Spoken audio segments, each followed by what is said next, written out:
Recall भी होना चाहिए। अगर देश का मतदाता अपने नेताओं को हायर कर सकता है तो वो नेताओं को फायर करने की शक्ति भी उसे मिलनी चाहिए। Right to recall is a mechanism that empowers the voters to de elect a नेता representative before the tenure ends if he fails to discharge his or her duty.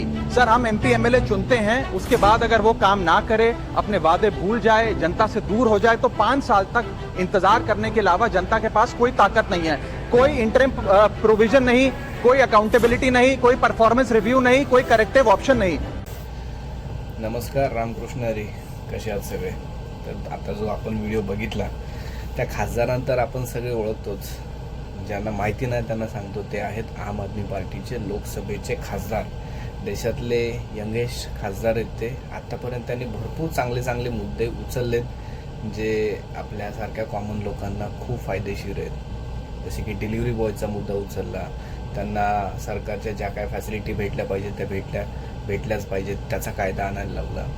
भेसळीचा मुद्दा उचलला, दुधातली भेसळ, त्याच्यानंतर जे ग्रोसरी असते त्याच्यामधली भेसळ, बऱ्यापैकी गोष्टीमध्ये जी भेसळ झाली त्याच्यातला मुद्दा उचलला। आणि आता जो मुद्दा उचलला आहे तो आहे एमपी एमएलए आमदार खासदार जर कामं करत नसतील, जर फिरकत नसतील आणि तुम्हाला असं वाटतं की ह्यांना त्यांचे 5 वर्ष पूर्ण व्हायच्या अगोदर यांची हाकलपट्टी केली पाहिजे, ठीक आहे, तर तो तो कायदा आणायचा प्रयत्न ते करतायत।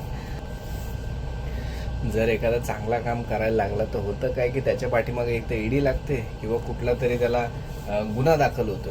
तर आशा करतो की या माणसाच्या पाठीमागे कुठल्याही प्रकारची ईडी किंवा गुन्हा दाखल होणार नाही आणि लोकांच्या हिताची कामं होत राहो आणि भगवंत अशा व्यक्तींना दीर्घायुष्य देव आणि सुरक्षित ठेव, हीच आशा करतो।